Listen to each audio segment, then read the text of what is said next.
Shakti Seer 2. Om Sahana Vavatu Sahana Bhunaktu Saha Viryam Karavavahai Tejasvi Navadhitamashtu Mavidvishavahai. Om Shanti Shanti Shanti. Om, let the studies that we together undertake be effulgent. Let there be no animosity amongst us. Om, peace, peace, peace. This one I have a little bit more of the lamb rim for us. And this is going to be on the topic of Bodhichitta. Developing Bodhichitta. What is Bodhichitta? Causes and conditions for attaining Bodhichitta. It says, in short, whatever action you do in conjunction with Bodhichitta becomes the Mahayana Dharma and a cause for your Buddhahood. And Bodhichitta, I was just looking at a good quote for the actual meaning of Bodhichitta. It means desiring enlightenment. It says here, development of Bodhichitta is desiring full enlightenment to benefit others. Desiring full enlightenment in order to benefit others is Bodhichitta. As Shantideva, a great child of the victors, said, homage to the enlightened bodies of those who have developed this holy, precious mind. I take refuge in them, the source of happiness. Anyone who harms them is still brought to happiness. In other words, someone who has developed Bodhichitta in their mind stream may be abused and so forth, but still they will work for the sake of the person who wronged them and lead them to eternal happiness.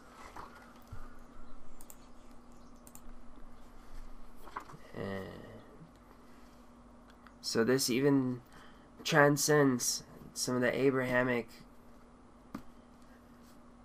ideas of retribution and worthiness and infidels and things like that, and it speaks to a purely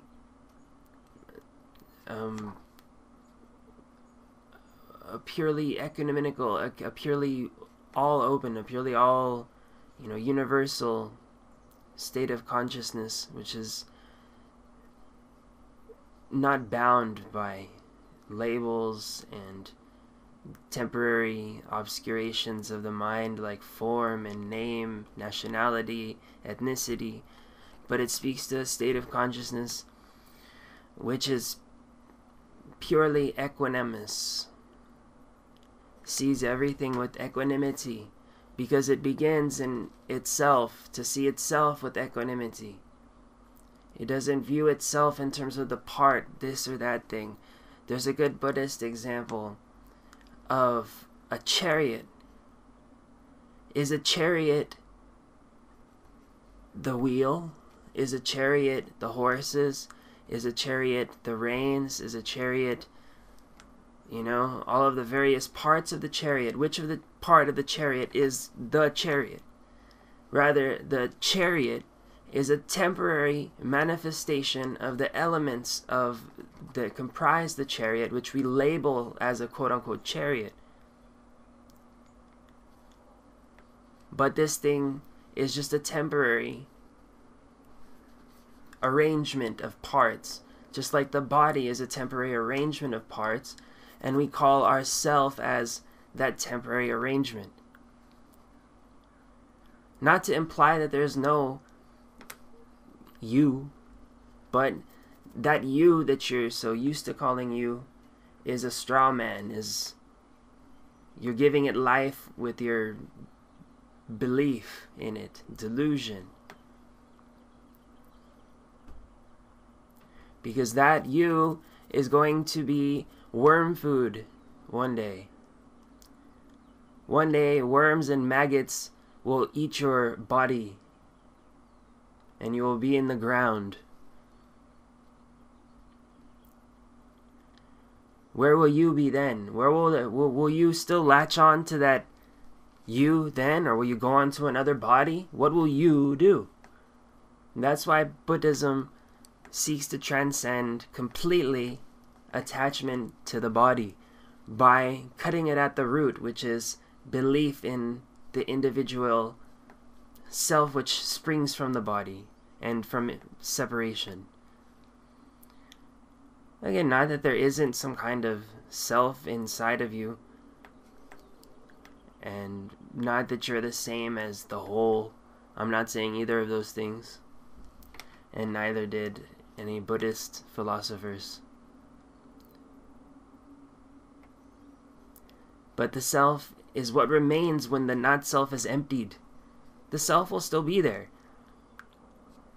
It's the one that has created that identity as a reflection of it, but when it's disentangled, it's like extracting the butter from the milk. The butter essence is in the milk, and when it's churned out, the butter comes out. It says in the Mahayana Mahaparinirvana Sutra that the nature of the self and the not-self is one.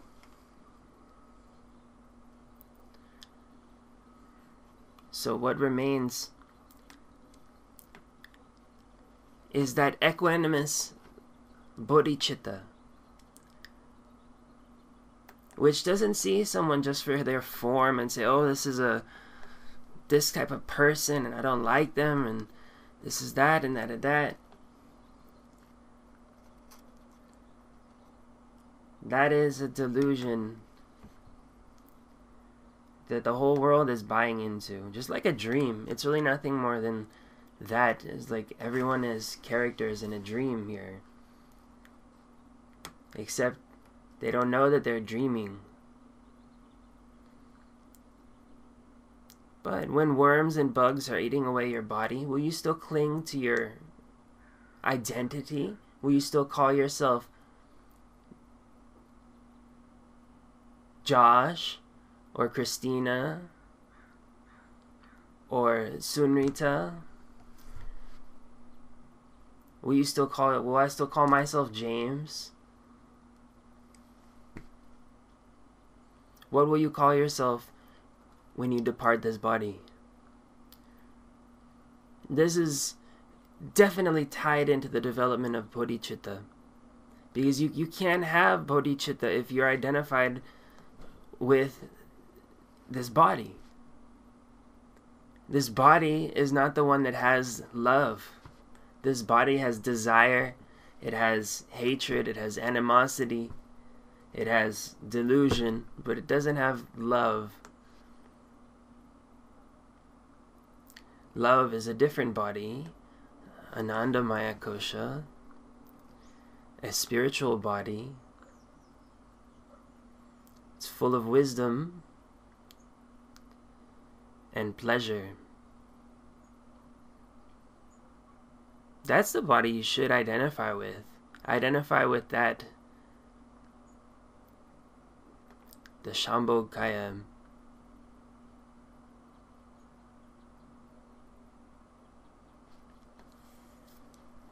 The soul.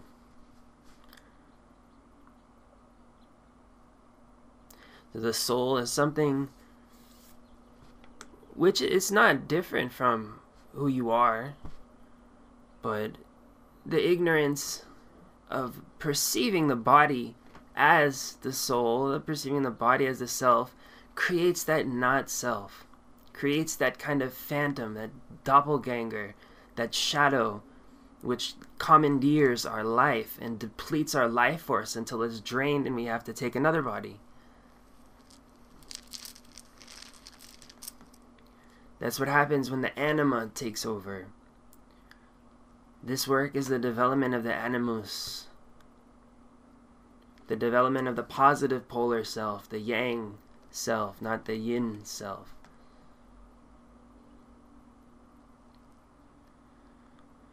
So we have to diminish the yin self, and the yin self is the not self. It's that form, that stickiness, that adherence to ego and this and that.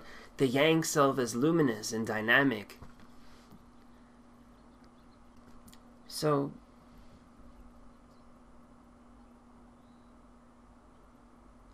the yang self, the soul, it's of the nature of the not two, according to the Mahaparinirvana Sutra. It's of the nature of not two,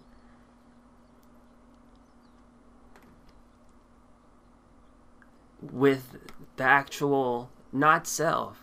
So the not self that is manifesting as the yin in some strange way is like the milk from which the butter is churned out of, right? The yin self is like the milk, the pure, not pure, but actually the raw essence. The butter is like the purified essence in this example. Anyway, so the butter is in the milk, but it's not in the milk, right? It is, but it isn't. It takes an action to churn the milk. Likewise, the soul is in the body, but it isn't. And it says in Srimad Bhagavatam 10-57 something, I forget the exact verse, 10-57:30 or something, 33 maybe, that the soul, like the nature of the sun, is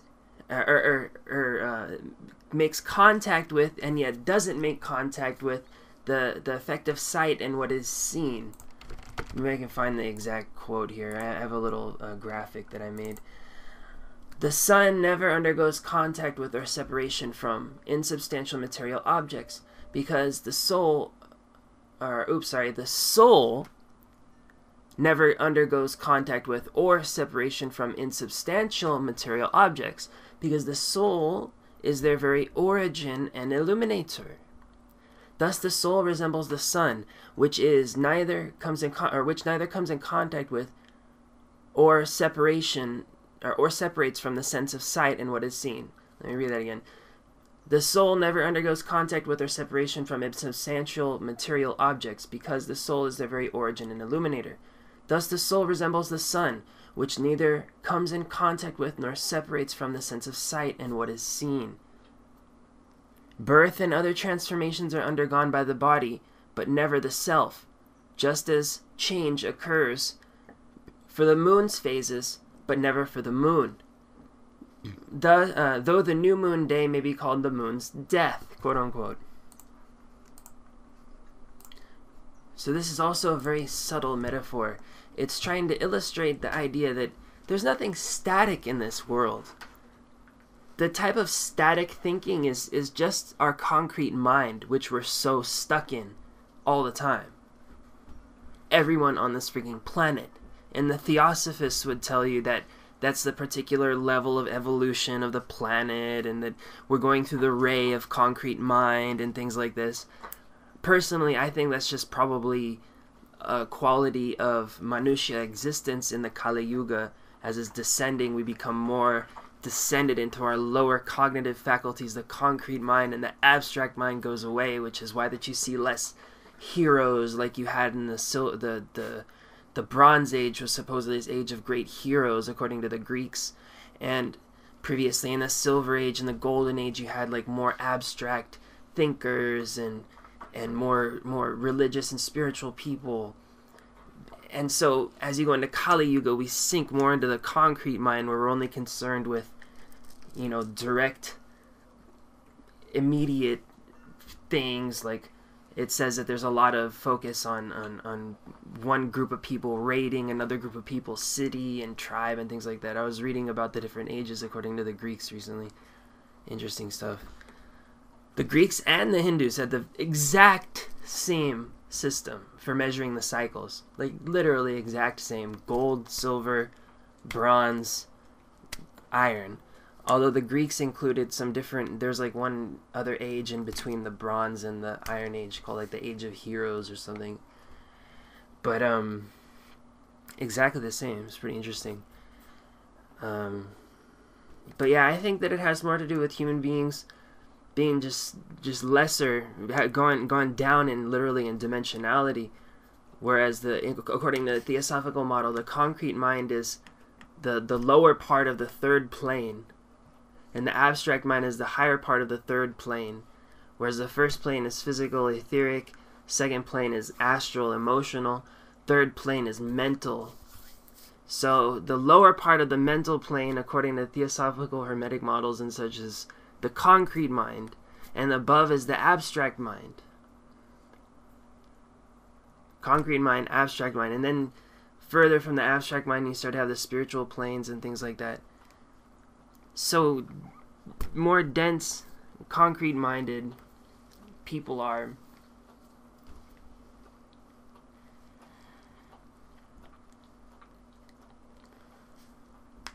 the more that they turn away from those type of things.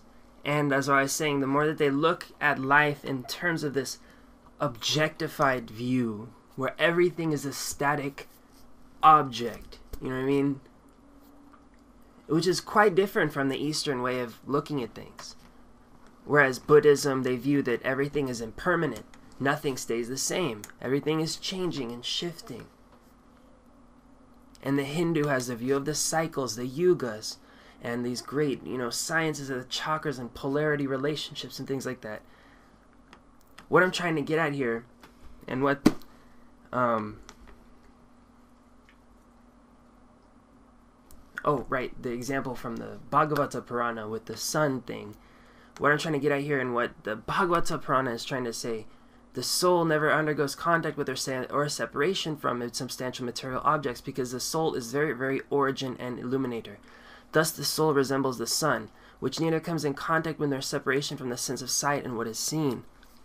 So things are not, it's not either set in stone that it comes into contact with it, nor it's set in stone that it doesn't come into contact with it, because things are dynamic.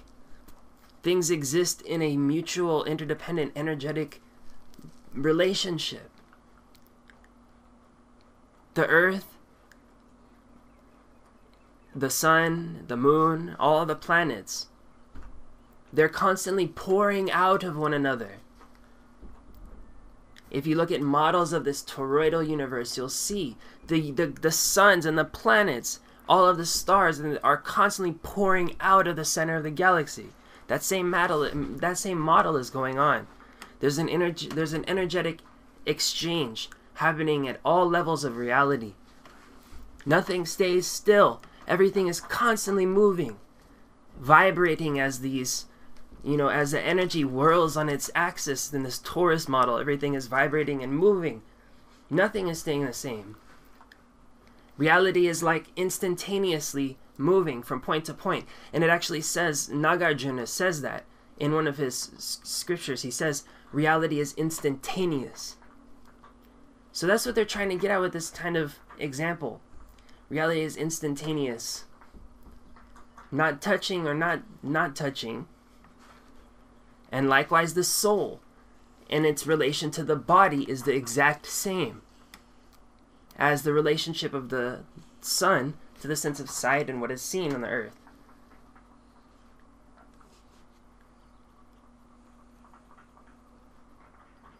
The body and the soul have this dynamic relationship.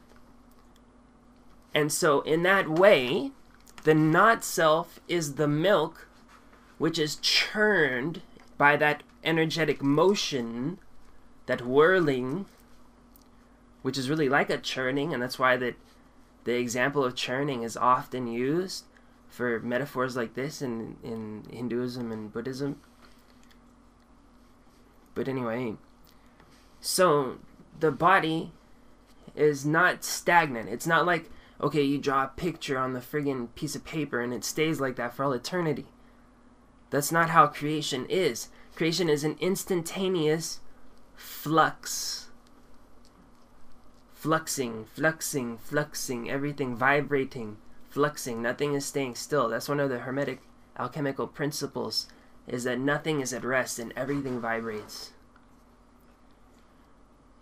And so because of that, there is a possibility, and also in terms of the philosophy of emptiness, I believe it was Nagarjuna who said that only in the realization of emptiness, of interdependent existence, interdependent co-arising in this instantaneous way, he said only if you understand this is the only way that Buddhahood is possible.